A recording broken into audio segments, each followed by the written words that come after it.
हीरालाल की जीवनी।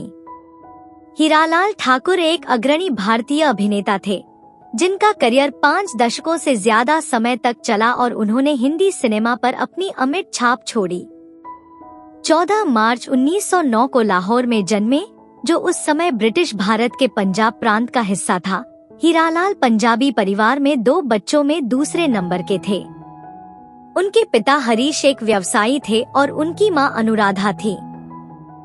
छोटी उम्र से ही हीरालाल ने जो नाटकीय प्रदर्शन देखे, उनसे वे काफी प्रभावित हुए। खास तौर पर रामलीला नाटकों में रावण का किरदार, जिसने अभिनय में उनकी शुरुआती रुचि जगाई। उल्लेखनीय रूप से हीरालाल का जीवन सिर्फ सिनेमा से ही नहीं, बल्कि राजनीतिक सक्रियता से भी परिभाषित था। 14 साल की छोटी सी उम्र में ही वे भारत के स्वतंत्रता आंदोलन में शामिल हो गए, भारतीय राष्ट्रीय कांग्रेस में शामिल हो गए और लाला लाजपत राय और भगत सिंह जैसी प्रमुख राजनीतिक हस्तियों के साथ जुड़ गए। इस शुरुआती राजनीतिक जुड़ाव ने उनके बाद के कलात्मक विकल्पों और प्रदर्शनों को गहराई से प्रभावित किया, जिससे उनकी भूमिकाओं में सामाजिक चेतना की गहरी भावना भर गई। हीरालाल का फिल्मी करियर 1930 में मूक फिल्म सफदर जंग से शुरू हुआ, जहां उन्हें शुरू में फिल्म निर्माता अब्दुल रशीद कारदार ने पठान की भूमिका निभाने के लिए कहा था। 1932 में पवित्र गंगा के साथ ध्वनि फिल्मों में उनका संक्रमण हुआ, जहां उन्होंने दोहरी भूमिकाएं निभाकर अपनी बहुमुखी प्रतिभा का प्रदर्शन किया। अपनी प्रामाणिकता की प्यास के लिए जाने जाने वाले हीरालाल अपनी भूमिकाओं के लिए महत्वपूर्ण शारीरिक परिवर्तन करने को तैयार थे, जैसे कि आवारा रक्सा में एक आंख वाले गंजे सिर वाले किरदार को निभाने के लिए गंजा होना। कलकत्ता में new theatres film studio Hiralal के करियर का एक महत्वपूर्ण अध्याय बन गया। फिल्म निर्माता हेमचंद्र चंदर के मार्गदर्शन में उन्होंने अपने शिल्प को विकसित किया और वह बन गए जिसे वे एक वास्तविक अभिनेता मानते थे। इस अवधि के दौरान उन्होंने 1940 में मेरा पंजाब जैसी फिल्मों में यादगार अभिनय किया, जहां उन्होंने एक आदमी के जीवन के 3 चरणों को चित्रित किया, और सिपाही 1951 आर्थिक कठिनाइयों के कारण एक सैनिक से गैंगस्टर बनने की मार्मिक कहानी। 1949 में हीरालाल का बॉम्बे, मुंबई जाना उनके करियर का एक और महत्वपूर्ण चरण था।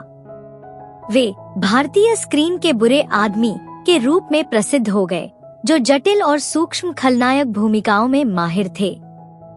1951 में बादल, 1954 में महबूबा और 1964 में लीडर जैसी फिल्मों ने एक दुर्जय चरित्र अभिनेता के रूप में उनकी प्रतिष्ठा को मजबूत किया।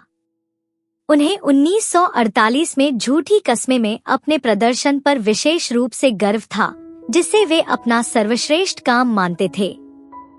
अपने निजी जीवन में हीरालाल ने 1945 में दारपारानी से शादी की और उनके 6 बच्चे हुए, 5 बेटे और 1 बेटी। उनकी बहुभाषी क्षमताओं ने उन्हें पंजाबी, हिंदी, उर्दू और अंग्रेजी में धारा प्रवाह बोलने की अनुमति दी। दुख की बात है कि उनके बेटे इंदर, जो एक अभिनेता और मॉडल भी थे, 1985 में एयर इंडिया फ्लाइट 182 बम विस्फोट में मारे गए। भारतीय सिनेमा में उनके महत्वपूर्ण योगदान के बावजूद हीरालाल को अपने बाद के वर्षों में वित्तीय कठिनाइयों का सामना करना पड़ा। वह अमेरिकी अभिनेता जॉन बैरीमोर और पॉल मुनी के प्रशंसक थे और उन्होंने अपने अभिनय कौशल को आकार देने के लिए बीरेंद्रनाथ सरकार और हेमचंद्र चंद्र जैसे विभिन्न फिल्म निर्माताओं को श्रेय दिया। अपने व्यापक करियर के दौरान उन्होंने लगभग 150 फिल्मों में अभिनय किया, जिससे वे अपने समय के एक विपुल अभिनेता बन गए। हीरालाल ठाकुर का 27 जून 1981 को निधन हो गया। वे अपने पीछे एक समृद्ध विरासत छोड़ गए, जिसने हिंदी सिनेमा में नकारात्मक चरित्रों के चित्रण को महत्वपूर्ण रूप से प्रभावित किया। एक राजनीतिक कार्यकर्ता से एक अग्रणी अभिनेता तक का उनका सफर 20वीं सदी के मध्य के भारत के गतिशील सांस्कृतिक परिदृश्य का उदाहरण है। वह न केवल एक मनोरंजनकर्ता थे, बल्कि एक कहानीकार भी थे, जिन्होंने अपनी भूमिकाओं में गहराई, जटिलता और प्रामाणिकता लाई, जिससे वे भारतीय सिनेमा के इतिहास में एक यादगार व्यक्ति बन गए। हीरालाल ठाकुर का 27 जून 1981 को निधन हो गया। वे अपने पीछे एक समृद्ध विरासत छोड़ गए जिसने हिंदी सिनेमा में नकारात्मक चरित्रों के चित्रण को महत्वपूर्ण रूप से प्रभावित किया। एक राजनीतिक कार्यकर्ता से एक अग्रणी अभिनेता तक का उनका सफर 20वीं सदी के मध्य के भारत के गतिशील सांस्कृतिक परिदृश्य का उदाहरण है। वह न केवल एक मनोरंजनकर्ता थे, बल्कि एक कहानीकार भी थे, जिन्होंने अपनी भूमिकाओं में गहराई, जटिलता और प्रामाणिकता लाई, जिससे वे भारतीय सिनेमा के इतिहास में एक यादगार व्यक्ति बन गए। हीरालाल ठाकुर का जीवन और करियर कलात्मक विकास और सांस्कृतिक महत्व की एक उल्लेखनीय यात्रा का प्रतिनिधित्व करता है। सिर्फ एक अभिनेता से ज्यादा वे एक कहानीकार थे जिन्होंने राजनीतिक सक्रियता और सिनेमाई अभिव्यक्ति की दुनिया को जोड़ा। भूमिकाओं के लिए खुद को पूरी तरह से बदलने की उनकी क्षमता, साथ ही चरित्र की जटिलता की उनकी गहरी समझ ने उन्हें अपने समकालीनों से अलग कर दिया। जबकि उन्हें मुख्य रूप से एक खलनायक के रूप में जाना जाता था, हीरालाल अंततः एक कलाकार थे जिन्होंने अक्सर एकायामी के रूप में खारिज किए जाने वाले पात्रों में मानवता और बारीकियों को लाया।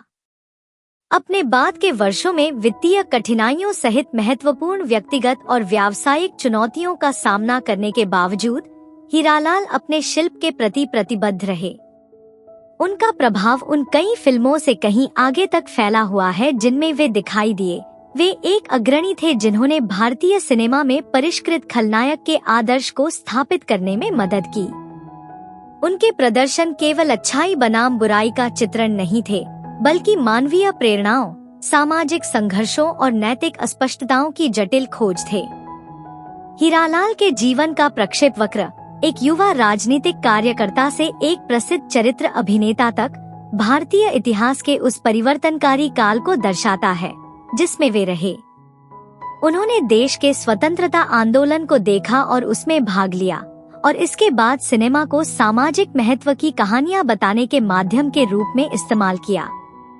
उनकी बहुभाषी क्षमता और बहुमुखी प्रतिभा ने उन्हें विभिन्न क्षेत्रों और सांस्कृतिक संदर्भों में दर्शकों से जुड़ने में मदद की। आखिरकार हीरालाल ठाकुर की विरासत एक ऐसे कलाकार की है जिसने अभिनय को न केवल एक पेशे के रूप में देखा, बल्कि सामाजिक टिप्पणी और सांस्कृतिक अभिव्यक्ति के रूप में भी देखा। उन्होंने भारतीय सिनेमा में प्रतिपक्षी की भूमिका को बदल दिया, गहराई, मनोवैज्ञानिक जटिलता और प्रामाणिकता की भावना लाकर, जो आने वाली पीढ़ियों के अभिनेताओं को प्रेरित करेगी। उनका जीवन समर्पण, बहुमुखी प्रतिभा और सिल्वर स्क्रीन से परे एक अभिनेता के गहन प्रभाव की शक्ति का प्रमाण है। हालांकि वे भले ही दरिद्र होकर चले गए हों, लेकिन हीरालाल ठाकुर की असली संपत्ति भारतीय सिनेमा पर उनके द्वारा छोड़ी गई अमिट छाप में निहित है। एक ऐसी विरासत जो फिल्म प्रेमियों और कलाकारों दोनों के साथ गूंजती रहती है।